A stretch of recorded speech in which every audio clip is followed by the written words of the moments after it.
BMC News, informação que gera valor.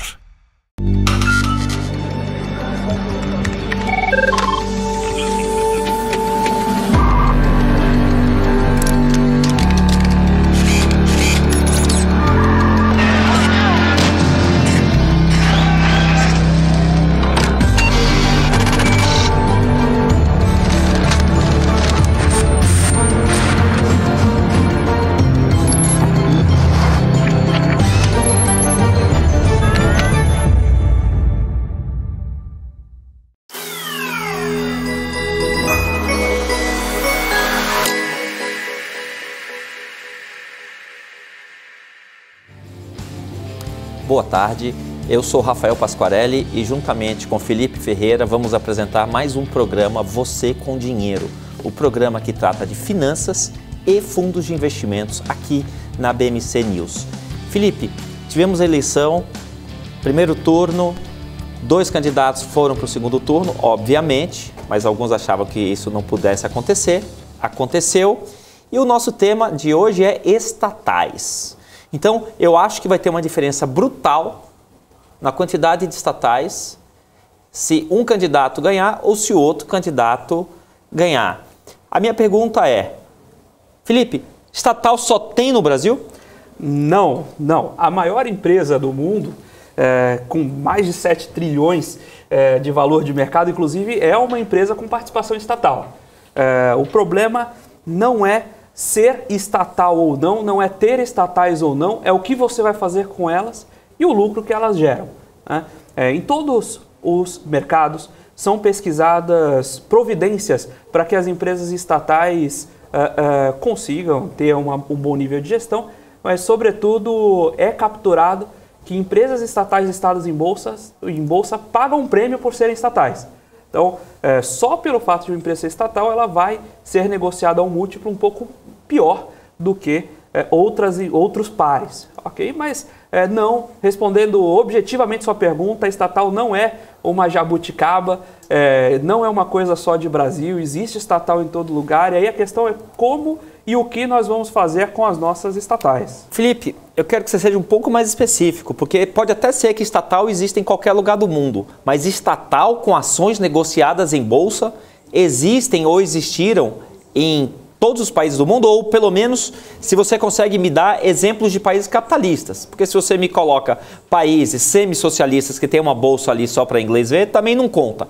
Você consegue dar exemplo de empresa controlada pelo Estado e com papel listado na bolsa? Sim, você pega o caso, por exemplo, da Airbus. A Airbus, que é uma concorrente da Boeing, da americana Boeing, ela tem o seu controle dividido entre França, Reino Unido e Alemanha. A Alemanha tem estatais bastante representativas também, mesmo sendo uma economia bastante liberal.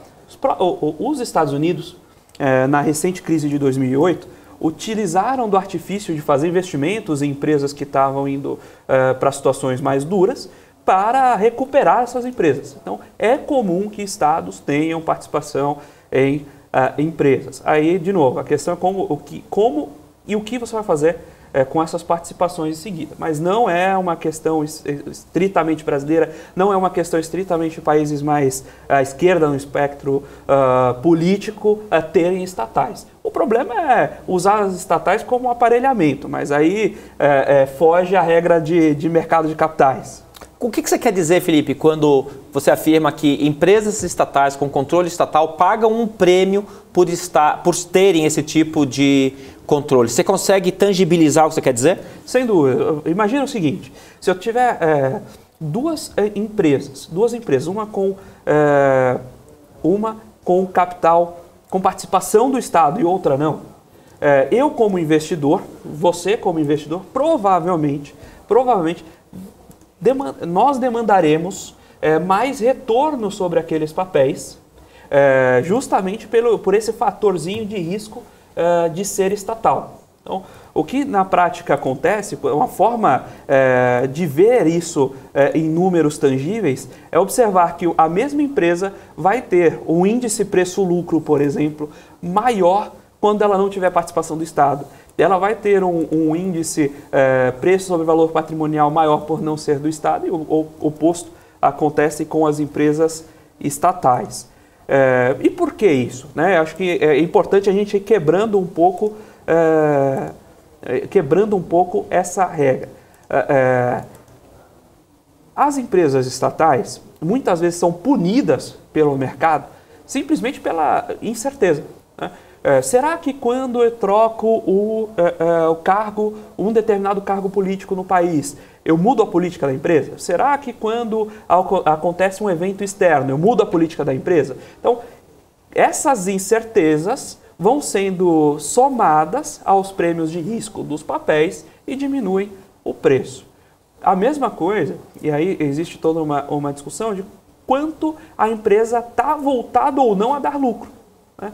Se você é investidor de uma empresa, compra ações de uma empresa na bolsa, e, por exemplo, o seu sócio na companhia com 30% a 40% da posição, fala a público abertamente que o intuito da companhia não deve ser dar lucro, eu tenho certeza que você, como investidor, vai ficar um pouquinho mais preocupado.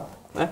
Isso afeta um pouco o valor que você está disposto a pagar por cada ação da companhia. Pessoal, quem tiver aí nos assistindo no YouTube, manda o que você acha se uma empresa estatal, mas com controle estatal, mas listada na bolsa, se ela tem que dar lucro. Porque muitas vezes a gente escuta o seguinte, não quer dizer que eu concorde, aliás, eu discordo, que a empresa é do controle governamental, mas está listada na bolsa, ela não tem que dar lucro porque esse lucro estratosférico seria às custas da exploração da população. Vamos ser mais objetivo. Pega o caso da Petrobras, que embora não tenha um monopólio no papel, ela tem uma preponderância tão gigante no mercado que ela atua como monopolista. Você acha que a Petrobras tem que dar um lucro, podendo dar um lucro exorbitante, um lucro altíssimo ou não? Vamos reduzir o preço do combustível, dar uma maneirada no lucro da companhia, porque afinal de contas a empresa é do povo brasileiro e o povo brasileiro vai ser beneficiado com um preço do combustível, digamos assim, mais barato. Ou você acha o seguinte, não, vamos colocar o máximo preço que o mercado suporta e se a empresa lucrar demais, que isso seja revertido para a população com a distribuição de dividendos. Manda aqui no YouTube, onde você está assistindo o nosso programa, o que você acha a respeito disso. Felipe, o que você acha a respeito disso? Antes de comentar o que eu acho, eu estou vendo aqui o Éder está trazendo, olha, tem que dar lucro, Petrobras não pode dar prejuízo, tem aqui o pessoal comentando, teve um comentário aqui, eu fujo de estatal. Pessoal, essa dúvida, esse debate já mostra por que estatal usualmente tem um prêmio de mercado negativo. Ou melhor, exige um prêmio de mercado, tem um múltiplo mais baixo. Porque esse tipo de incerteza, esse tipo de debate deixa o investidor inseguro quanto aos caminhos que a empresa vai tomar, se ela vai estar se esforçando em remunerar seu capital. Então, se você tem a opção de investir em uma empresa que todo o objetivo dela é te remunerar e você tem uma outra que está na dúvida, com certeza você vai investir. Pelo mesmo preço você investiria na empresa que está preocupada em te dar lucro. Agora, minha opinião, eu sou financista, Rafael, por formação. Eu entendo que a empresa que gera resultado, gera valor, está contribuindo para a sociedade. Então, quanto mais lucro uma estatal der, mais ela está fornecendo insumos para o próprio governo aplicar em finalidades mais adequadas. Saúde, educação. O governo tem que investir em saúde e educação e o petróleo tem que dar lucro para o governo gastar onde tem que gastar. Existe um camarada bastante famoso, mas eu não lembro o nome dele, que diz que a função social da empresa é dar lucro. Né? Então depois vocês deem uma pesquisada aí na internet, quem que falou isso? A função social da empresa é dar lucro. Você estava falando de múltiplos, Felipe, eu acabei de postar no meu Twitter, enquanto você estava falando, Rafael Pasquari, só dá uma olhada lá, o preço-lucro dos principais bancos brasileiros. Então eu vou falar em ordem decrescente. São bancos razoavelmente comparáveis. É claro que sempre alguém vai poder argumentar que o Itaú é comparável com o Bradesco, mas talvez não seja tão comparável com o Santander. Pessoal, Itaú, Bradesco, Santander e Banco do Brasil são muito comparáveis. É claro que você sempre vai poder encontrar um aspecto que deixaria essa comparação imperfeita, mas eles são razoavelmente comparáveis. E eu coloquei mais um camarada aqui, que é o BPAC, né, que é o BTG. Só para vocês terem uma ideia. O preço-lucro do BTG com o dado de fechamento de sexta-feira. Estou usando aqui dados de fechamento de sexta-feira. O BPAC 11, o preço-lucro está na casa de 15, ou seja, a ação vale 15 vezes o lucro, o seu último lucro, 12 meses.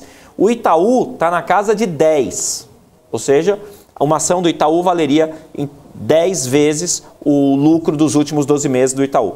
Bradesco, 9 vezes. Santander, depende aí se você está usando lucro destinado aos controladores ou lucro consolidado, mas pelo que eu fiz aqui, dá 7 vezes. E o Banco do Brasil, 4,5 vezes.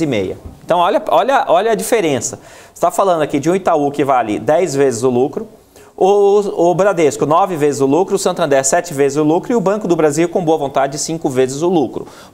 O Banco do Brasil é tão pior assim que os demais? Claro que não. O Banco do Brasil é muito bom. Né? Muito bom. O maior DTVM do Brasil é disparado. Exato. Disparado. E digo mais, eu já escutei de muitas pessoas que o app do Banco do Brasil assim, é fantástico e não tem banco privado que tem um app melhor que o do Banco do Brasil, mas deixa para lá isso. E a gente conhece as pessoas que estão no Banco do Brasil, a gente dá do maior gabarito, sim, mas ainda assim o papel é penalizado. Você tem um preço-lucro na casa de 4,6. Por que isso? Porque os papéis que têm controle estatal já tomam uma pancada do mercado, porque o mercado fica pensando, pô, qual vai ser o novo presidente da companhia?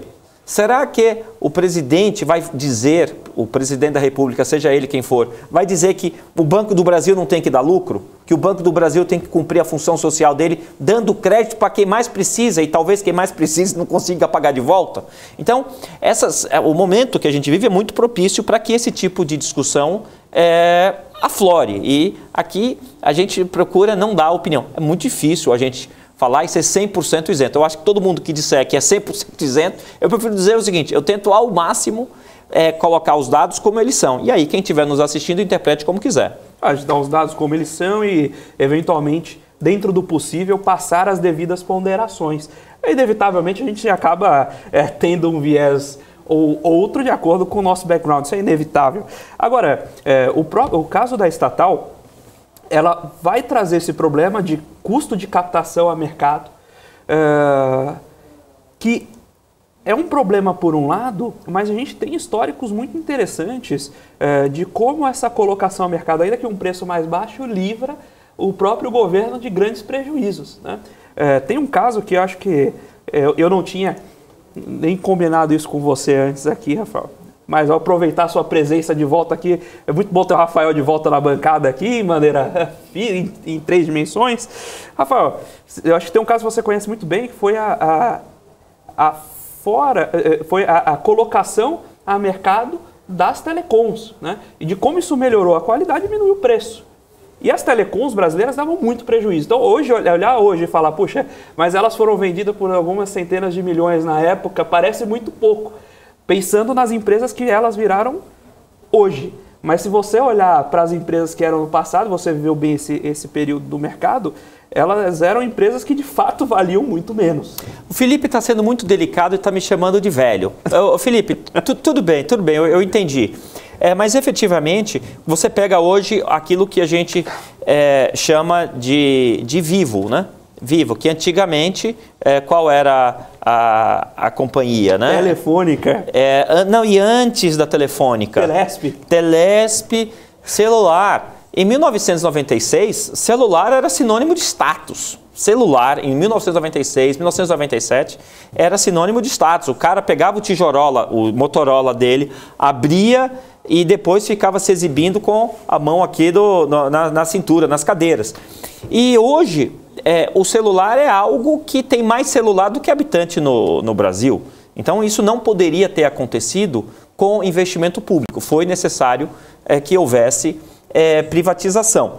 A gente poderia ter esperado que o governo fizesse os seus próprios investimentos. Eu acho que se a gente tivesse esperando, eu acho que hoje não teria a proporção de celular que existe. Digo mais, em 1996, 97, 98, o celular ou uma linha telefônica era considerado ativo. O que eu quero dizer com isso? Não era considerado um serviço. Às vezes tinha que gastar 5 mil, 10 mil reais ou dólares, dependendo do momento que você tivesse, para você ter uma linha telefônica dependendo de onde você morasse.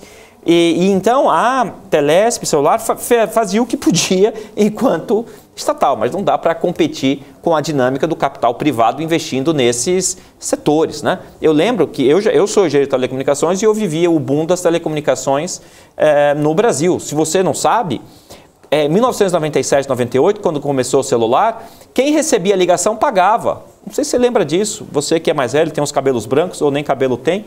Em 97, 98, você pagava para receber ligação telefônica. Você tinha que entrar na fila para conseguir uma linha, seja fixa, celular. Não, celular era artigo de luxo. Tinha gente que ia para os Estados Unidos, tinha gente que pegava esse dinheiro e, em vez de ir para os Estados Unidos, comprava uma linha telefônica. Mas voltando aqui, Felipe. Felipe, você saberia dizer se é possível ter uma estatal listada em bolsa só com ações ON? Parece uma pergunta muito teórica, mas você consegue esclarecer aqui para a gente, Felipe? É possível. Inclusive, a dinâmica nos mercados em todos os países, e aqui especificamente na B3, a gente chama de novo mercado. Mas a tendência global de colocação dos papéis é ter uma única classe de papéis negociados. Justamente para simplificar e evitar esconder algumas características nos papéis que o investidor não consiga acompanhar. Mas, para explicar um pouco melhor isso, deixa eu separar aqui o que são ordinárias e preferenciais, né? As ações ONs, elas têm direito a voto. As ações preferenciais, geralmente, elas abrem mão do seu direito a voto para ganhar, por exemplo, uma adição em dividendos. Então, é bastante comum que uma empresa que vá a mercado, mas não queira perder o controle, o grupo controlador não queira perder o controle, você utilize do artifício de ações preferenciais. E um controlador que não gosta de perder controle é exatamente o governo. Seria bastante comum lançar a Petrobras, por exemplo, ainda mantém classes de ações ordinárias e preferenciais. Assim o governo consegue ter um percentual elevado do direito a voto, sem ter um percentual tão grande assim do capital econômico. Mas é possível fazer isso sem deter as ações ordinárias enquanto distribui para o mercado as preferenciais? Sim, você tem uma série de outros artifícios para permitir a manutenção do controle. Você pode utilizar, por exemplo, o Golden Shares e garantir o direito a voto para situações especiais. E com isso você consegue lançar o seu capital ao mercado sem perder o controle, mas sem forçar tanto a mão, né? Ir para o caminho de ações preferenciais hoje em dia é visto com muito maus olhos. A Petrobras não. A Petrobras já tem seu nível de governança, ela já está no mercado com ações preferenciais há muito tempo. Ninguém questiona o nível de governança da Petrobras nesse sentido. Agora, se uma companhia estatal fosse a mercado hoje buscar captação, chamando dinheiro via ações preferenciais, provavelmente ela teria muita dificuldade de colocação. Ô Felipe, eu não sei se vai dar tempo da gente comentar, mas em 1997, 98, os minoritários de estatais foram garfados, eles foram expoliados, eles foram expropriados por uma mudança de regra envolvendo tag-along. De novo, você nessa época, 97, 98, deveria estar assistindo o Teletubbies. Mas em 97, 98 foi feita uma mudança de regra que destruiu o valor das ações preferenciais que estavam na mão dos minoritários. Eu não sei se a gente daqui a pouco vai ter que chamar um intervalo, mas eu acho que valeria a pena eu esclarecer o que foi feito para expropriar. Expropriar é um eufemismo para roubar, né? Os minoritários foram roubados em 96, 97, 98, nessa época, por conta de uma mudança de regra envolvendo o tag-along. Eu tenho tempo, Felipe? Eu falo depois dos comerciais. Pode falar, manda bala. Não, o que acontece? Pela legislação brasileira, lá da década de 90, existia o tag-along. O que é isso? Quando o controle de uma empresa fosse vendido, fosse alienado, o prêmio que seria pago para os controladores teria que ser pago para os minoritários. Pessoal, isso é bem importante vocês prestarem atenção nisso, né? Quem não sabe sua história está condenado a repetir e às vezes a história não é boa. Então, o que acontece? Imagine o sistema Telebrás, várias empresas negociadas na Bolsa, várias empresas do sistema elétrico também que foram privatizadas. Mas vamos nos concentrar nas empresas do setor de telecom. O governo era o controlador, mas as pessoas físicas, fundos e outros investidores tinham ações que não davam direito a voto dessas companhias. Mas ainda que não tivessem direito a voto, alguns desses, ou o voto por ser uma participação tão pequenininha não ia significar nada, muitos desses investidores estavam correndo todo o risco de ter essas ações na esperança de ganhar. E uma das maneiras do investidor que compra ações ganhar é quando a empresa é vendida, porque quem compra paga um ágio. E esse ágio deveria ser estendido também aos minoritários. Pessoal, logo antes das privatizações, no Congresso, foi mudada a lei das SAs, a Lei 6.404/76, retirando o direito de tag-along dos minoritários. Então, quando uma companhia estatal fosse ser vendida, agora que não tem tag-along, o comprador só teria que ofertar o ágio para o controlador, quer dizer, o governo. Então, olha que loucura. Foi retirado o direito de tag-along, as companhias foram vendidas e aí todo o ágio foi só para o controlador, no caso o governo, e logo depois que essas grandes privatizações aconteceram, o tag-along voltou, pessoal. O tag-along voltou. Então, que é um negócio assim tremendo, essa expoliação do minoritário pelo majoritário. Só que, nesse caso, quem era o majoritário? É o governo, que é quem faz a lei. Exato. Ele não faz a lei, mas ele tem alguma influência no Congresso. Não é isso que cabe ao Congresso mudar a lei. Esse é um tipo de... na literatura de governança corporativa, é um conflito principal no conflito de agência. Eu acho que vale um programa só sobre governança mais adiante.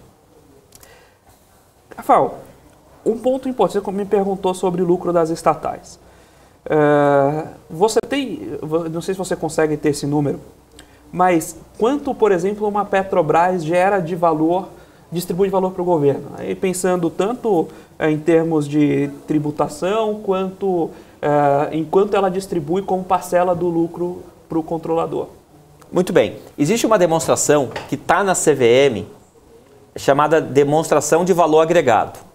Essa DVA é tipo assim o patinho feio das demonstrações. Quando você tem aula de contabilidade ou de análise das demonstrações financeiras, o professor fala de balanço, fala de DRE, fala de DFC, mas ninguém lembra dessa bendita DVA.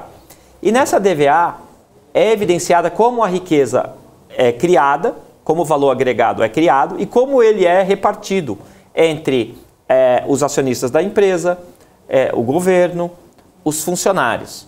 Então, você pega uma empresa como a Petrobras, mesmo que ela gerasse lucro zero, que não é o caso, muito pelo contrário, valor estaria sendo gerado para o governo por conta dos tributos que elas pagam. Então, os casos mais escandalosos assim de valor que vai para o governo, não vai para o acionista, é de empresa de distribuição de combustíveis. Se você me der aqui 30 segundos, eu pego os números. Então, o que acontece? Essas empresas geram tantos recursos para o governo na forma de tributos que mesmo que ela não lucrasse, o governo ainda assim estaria ganhando. Não é que eu estou pregando aqui que o lucro das estatais diminua. Eu só estou contando um fato. As grandes empresas geram fortunas para o governo por conta dos tributos, mesmo que ela não tenha uma ação detida pelo governo. Então a gente pode pegar aqui algumas companhias. Você pode pegar a empresa de distribuição do grupo Cosan. Você pode pegar a BR Distribuidora, que agora não tem controle estatal. Vocês vão ver que o que vai para o acionista é uma fração do que vai para o governo. Então, de certo modo, elas já são, entre aspas, assim, estatais, no aspecto de que o governo ganha mais do que o próprio acionista. E você que está nos assistindo, que você também tem uma empresa, manda aqui no YouTube a mensagem. Quem que põe mais dinheiro no bolso pela empresa que você tem? Você ou o governo? Para pegar aqui o número da Petrobras, ano passado, eu peguei a DVA fechadinha do ano passado, foram 186 bilhões de reais em tributos, aí entre federais, 145, estaduais, 40 bi e um pouquinho de municipais, 800 milhões. Em remuneração a capital próprio, foram 107 bilhões. Então, o governo levou nas duas pontas, mas na ponta de impostos a tomada foi bastante maior. Dá uma olhada aí, Felipe, enquanto eu falo, na BR Distribuidora e depois vê também a empresa de distribuição de combustíveis do grupo Cosan. E perceba que a gente aqui está discutindo estatais, só que um assunto próximo à estatal é como as empresas que não têm nenhuma ação detida pelo governo, de certo modo transferem a sua riqueza para o governo por conta dos tributos. Toda vez que a gente mostra essas estatísticas de empresas privadas em que o governo leva mais dinheiro para o bolso do que o próprio acionista, alguém vai argumentar o seguinte: ah, mas na sua conta tem o ICMS, tem IPI, PIS, COFINS, em que a empresa só repassa para o governo. É muito comum esse tipo de crítica ao raciocínio que eu estou apresentando aqui. Então, o raciocínio que eu estou apresentando existem empresas estatais, elas geram recursos para o governo, seja pelos dividendos, seja por conta dos tributos que elas recolhem aos cofres do governo. Mas também existem empresas controladas pela iniciativa privada, em que o governo não tem nenhuma açãozinha, mas ainda assim o governo é mais remunerado que o próprio acionista. E eu estou dando aqui exemplo de distribuidora de combustível. E uma crítica que é feita ao meu raciocínio é o seguinte: esse capital, esses recursos que vão para o governo, a empresa só está repassando. Bom, eu não sei se eu tenho tempo para discutir antes do primeiro break, mas a empresa que só repassa assume todo o risco de crédito. Vou dar um exemplo simples. Imagine você que é empresário, que vendeu a sua mercadoria com 18% de ICMS. Você vai ter que repassar esses 8% para o governo. Mas você vendeu para o seu cliente e o seu cliente não te pagou, quem é que arca com esses 18%? É você que é empresário, que é o sujeito passivo dessa história. Então eu não concordo muito quando é argumentado que essas empresas distribuidoras de combustíveis apenas repassam os tributos para o governo. Elas também têm um pedaço da pele dela no jogo. Você comentou da Vibra, né, que é a antiga BR, pagou ano passado 16 bi em impostos. 16 bi em impostos. E quanto ela lucrou? Ela distribuiu para os acionistas dela 1 bi. Peraí, deixa eu ver se eu entendi. Ela repassou para os cofres do governo 16 bilhões, enquanto você que tem ações da Vibra na Bolsa, se tivesse a Vibra inteira, embolsaria 1 bilhão de reais. Pô, tem alguma coisa errada aí nessas contas. Pelo menos essa é a minha opinião. Não gosto de opinar sobre dados, mas se você monta uma empresa e você repassa no intervalo de 12 meses 16 bilhões para o governo e para o acionista fica 1 bilhão, eu acho que está razoavelmente desequilibrado. Exatamente. Muito bom. Nós temos aqui, o pessoal está comentando no chat sobre como é maravilhoso você ter um sócio como o governo. Você imagina se pudesse ser sócio do governo, né, e levar um pedaço dessa fatia que é bem maior. E uma coisa que eu queria depois discutir com você também, Rafael, é a dinâmica de contratação, de executivos por partes estatais. Você tem um palpite de quanto ganha anualmente o presidente da Petrobras? Eu diria que ele ganha uma ninharia perto dos pares dele de empresas comparáveis. Felipe?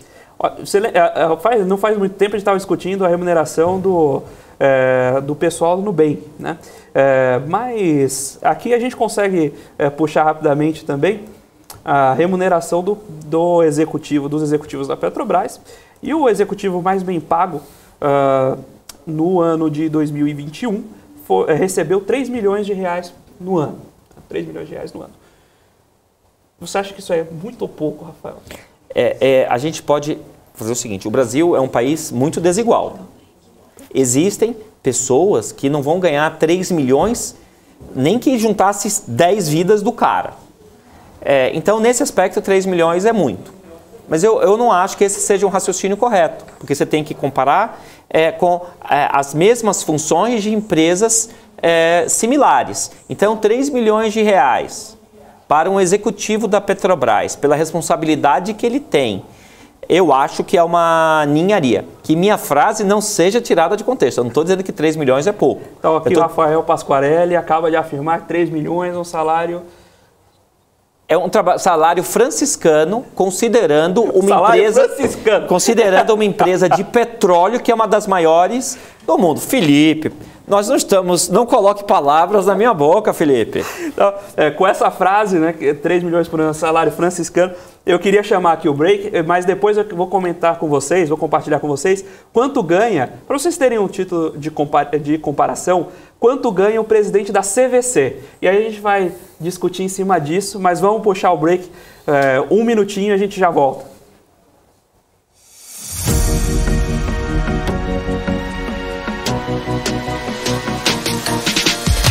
PMC News. Informação que gera valor.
Você está cansado da mesmice, negociando em plataformas com ferramentas desatualizadas? Falta variedade e funcionalidade? Aproveite nossa grande seleção de ferramentas de trade. Baixas taxas de negociação, suporte em português 24 horas por dia, com mais de 200 criptomoedas disponíveis para trade e a facilidade de depósitos com Pix. Aproveite o futuro agora. Bybit. Abra sua conta hoje mesmo. Bybit.com.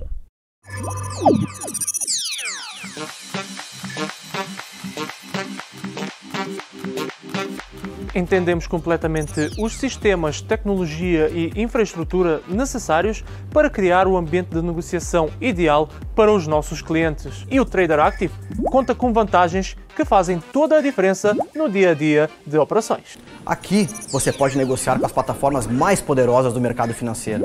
Nós fomos uma das primeiras corretoras mundiais a oferecer a MetaTrader, a plataforma mais utilizada no mundo, com acesso totalmente sem custos. Oferecemos também a nossa própria plataforma, a Active Trader, que foi desenvolvida sob medida para atender às necessidades dos nossos clientes, com tecnologia de execução exclusiva que proporciona uma performance totalmente fora da curva. Ela utiliza os mais avançados recursos gráficos da TradingView e traz uma experiência de negociação diferenciada.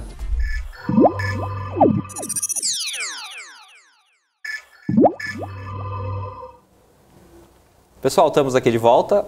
O tema de hoje é estatal ou estatais. E o Felipe comentou antes do nosso intervalo sobre a remuneração dos diretores da Petrobras. E o Felipe trouxe a estatística que o diretor mais pobrezinho da Petrobras levou em 2021 como total comp 3 milhões de reais. E ele me fez uma pergunta, aquela pergunta armadilha, né? Se eu acho que 3 milhões de reais é muito ou pouco para um diretor da Petrobras, né? E aí eu disse que 3 milhões de reais para um diretor do porte da Petrobras é um salário modesto. E aí o Felipe deu risada da minha resposta, que fique registrado. E depois já veio com outra informação sobre a CVC. O que você tem a falar sobre a CVC, Felipe? O diretor mais mal pago, competência 21, sempre competência 21. Diretor mais mal pago da CVC ganhou 4 milhões no ano de total comp. Aqui inclui bônus, inclui tudo isso.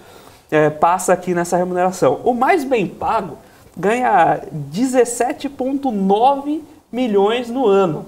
Então, ganha quase 18 milhões o executivo mais bem pago da CVC contra 3 da Petrobras. Mas você está me dizendo que 3 milhões da Petrobras é do executivo mais bem pago ou do não tão bem pago assim? Na verdade, são muito próximas, né? A Petrobras é uma das empresas listadas em bolsa com menor amplitude salarial. É diferente de uma Ambev, por exemplo, que a amplitude é bastante grande, eles têm uma política de salários agressiva. Agora, de toda forma, o diretor mais mal pago da CVC ainda ganha mais do que o presidente da Petrobras. Quer dizer que o diretor mais mal pago da CVC ganha mais que o diretor mais bem pago da Petrobras. Exato. Pessoal, isso... Você percebe o seguinte, que a gente aqui não está falando mal da Petrobras, está elogiando a Petrobras ter uma remuneração dessa. O que eu me pergunto eles conseguem atrair os melhores profissionais mesmo com a remuneração dessa? Aparentemente sim, né? Você olha o currículo de quem está lá na Petrobras, a diretoria atual da Petrobras, são pessoas do mais alto gabarito. Sim, o ponto é o seguinte, a Petrobras monta uma carreira muito estruturada.